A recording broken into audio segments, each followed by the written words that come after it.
hi నమస్తే welcome to Myra media నేను మీ కేవీఆర్ ఆంధ్రప్రదేశ్ రాజకీయాల్లో ఇవాళ ఉదయం ఒక అనూహ్య పరిణామం చోటు చేసుకుంది ఐపీఎస్ పిఎస్ఆర్ ఆంజనేయులు ప్రస్తుతం ఆయన సస్పెన్షన్ లో ఉన్న సంగతి తెలిసిందే కదా గతంలో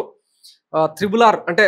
రఘురామకృష్ణరాజుకు 3rd డిగ్రీ ఇచ్చిన కేసుతో పాటు ఆయన మీద చాలా అభియోగాలు ఈ కూటమి సర్కార్ మోపింది అలాగే జైత్వాని ముంబై మహాపతివ్రత కాదంబరి జైత్వానిని టార్చర్ పెట్టి 3rd డిగ్రీ ఇచ్చారన్న ఏదో కేసులో ఆయనను ఇన్వాల్వ్ చేస్తూ ఈయనతో పాటు కాంతిరాణ టాటా విశాల్ గుని తో పాటు మరో ముగ్గురు ఐపీఎస్లను కూడా ఆ కేసులో ఇన్వాల్వ్ చేశారు అయితే వాళ్ళిద్దరికి హైకోర్టు ఏమో ముందస్తు బెయిల్ రిలీజ్ చేసింది కానీ ఈయన మాత్రం ఆ బెయిల్ కోసం అప్లై చేసుకోలేదు ఈ నేపథ్యంలో ఇవాళ ఉదయం బేగంపేటలోని ఆయన నివాసంలో ఆంధ్రప్రదేశ్ పోలీసులు ఆయన అదుపులోకి తీసుకొని విజయవాడ తరలించినట్టు సమాచారం వస్తుంది అసలు ఏంటి కేసు అన్నది ఒకసారి చూసే ప్రయత్నం చేద్దాం మన పచ్చపత్రికలు ఏం రాస్తాయన్నది చూద్దాం ఐపీఎస్ అధికారి ఏపీ ఇంటెలిజెన్స్ మాజీ చీఫ్ పిఎస్ఆర్ ఆంజనేయులు అరెస్ట్ అయ్యారు ముంబై నటి జత్వాని వేధింపుల కేసులో ఏపీ సిఐడి అధికారులు ఆయన్ని హైదరాబాద్లో అరెస్ట్ చేశారు వైకాపా హయాంలో ఆంజనేయులు ఇంటెలిజెన్స్ చీఫ్గా పనిచేశారు మాజీ సీఎం జగన్కు అత్యంత విధేయుడుగా వ్యవహరించారు ప్రస్తుతం పిఎస్ఆర్ ఆంజనేయులు సస్పెన్షన్లో ఉన్నారు హైదరాబాద్ నుంచి ఏపీకి ఆయన్ని తరలించారు జత్వాని కేసులో పూర్తి స్థాయిలో సిఐడి అధికారులు విచారించనున్నారు అన్ని తానై వ్యవహరించి ముంబై నటి ఫిర్యాదు కేసులో పిఎస్ఆర్ ఆంజనేయులు 2వ నిందితుడిగా ఉన్నారు ఈ కేసులో ఇప్పటికే విజయవాడ మాజీ సిపి కాంతిరాణ టాటా ఐపీఎస్ అధికారి విశాల్ గుని సస్పెండ్ అయ్యారు జత్వాని వ్యవహారంలో వైకాపా ముఖ్యనేత చెప్పగానే పిఎస్ఆర్ ఆంజనేయులు రంగంలోకి దిగారు ఆమెపై ఏ కేసు పెట్టాలి ఎలా అరెస్ట్ చేయాలన్న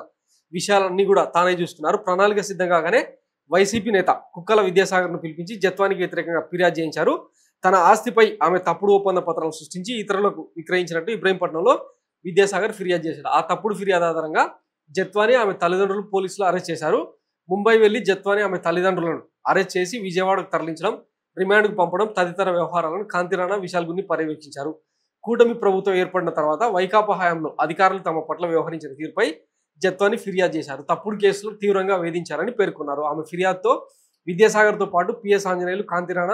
విశాల్ గునిపై కేసు నమోదు చేశారు సో ఇది ఈ పకోడీ పత్రికల వర్షన్ కదా వాస్తవానికి ఇదే కేసులో ఆ ముంబై మహాపతివ్రత కాదంబరి జత్వానికి సంబంధించి ఇంకా ఆమె పతివ్రత శిరోమణి గురించి ఇక మొత్తం నేషనల్ ఏజెన్సీస్ అన్ని పూసగూచ్చినట్టు పుంకాలుగా రాసుకొచ్చింది అవేవి కూడా మన కూటమి సర్కారుకు కనపడవు దాని పక్కన పెడదాం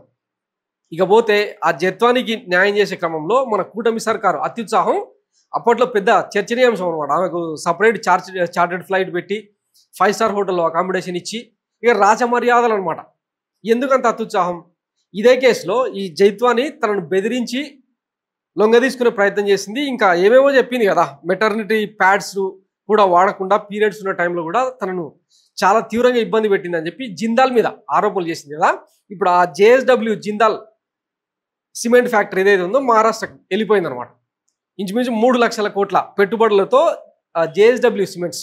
ఇక్కడ ఆంధ్రప్రదేశ్లో వైఎస్ జగన్మోహన్ రెడ్డి సర్కార్ ఉన్నప్పుడు ఒప్పందం చేసుకున్న కంపెనీ కాస్త కూటమి సర్కారు వచ్చిన తర్వాత ఆ వేధింపులను తట్టుకోలేక వెళ్ళిపోయిందనమాట ఇవేవి మన పకోడీ పత్రికలు ఇందులో రాయవన్నమాట ఎంతసేపు ఉన్నా వీళ్ళు దోషులు వీళ్ళు నిందితులు ఐపీఎస్లతో వ్యవహారం ఇది అంత ఈజీగా తేలుతుందా తీసుకెళ్తారు అరెస్ట్ చేస్తారు సరే రిమాండ్ కథ ఇవన్నీ ఉంటాయి ఇంకా వాళ్ళకు కూడా క్యాటు సెంట్రల్ ఏజెన్సీస్లో పనిచేస్తుంటారు కదా ఉంటాయి కదా వాళ్ళ హక్కులు వాళ్ళ పరిరక్షణ ఇదంతా ఏంటంటే ఒక డైవర్షన్ పాలిటిక్స్ డ్రామా ఒకవైపు ఉర్సాకు 3,000 కోట్ల పైచిలకు విలువైన భూముల్ని అప్పగించడం అసలు తాడు బొంగరం లేని కంపెనీకి అట్టెట్ట భూములను కేటాయిస్తాడని ఒక్కడు రాయడు ఈ పత్రికలు చూడండి ఎక్కడన్నా ఆ వార్త వస్తుందా అంటే రాదు ఎంతసేపు ఈ రాజ్ కసిరెడ్డి అరెస్టు పిఎస్ఆర్ ఆంజనేయులకు సంబంధించిన పండగ చేసుకునే వార్తలు తప్పిస్తే ఈ పత్రికలు రాష్ట్రం ఇంత దివాలా తీస్తుంటే ఒక పాలకుడు ఇంత అడ్డగోలుగా ఒకప్పుడు హెచ్యు భూములను తెలంగాణలో ఎంత పెద్ద రాద్ధాంతమైతే చూస్తూనే ఉన్నారు కదా ఆ భూములను బిలిరావుకు కట్టబెట్టి దాని 18 ఏళ్ల తర్వాత తెలంగాణ ప్రభుత్వానికి కోర్టు ఆదేశాలతో అప్పగించింది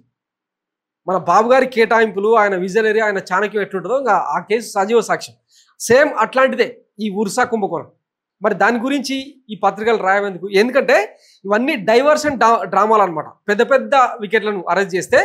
ఇంకా మొత్తం టాపిక్ అంతా అటువైపు పోతుంది కదా అదేదో సినిమాలో వాడు చెప్తాడు కదా శివాజీ మాట్లాడుకునే జనాలు నేను మార్చలేను కానీ వాళ్ళు మాట్లాడుకునే విషయాల్ని మార్చగలను అనేదానికి ఇవి సాక్ష్యాలు అనమాట సో ఇక ఆంధ్రప్రదేశ్లో ఏం జరుగుతుంది అన్నది నిర్ణయించుకోవాల్సింది ప్రజలే thanks for watching Myra media నేను మీ కేవీఆర్ థ్యాంక్ యూ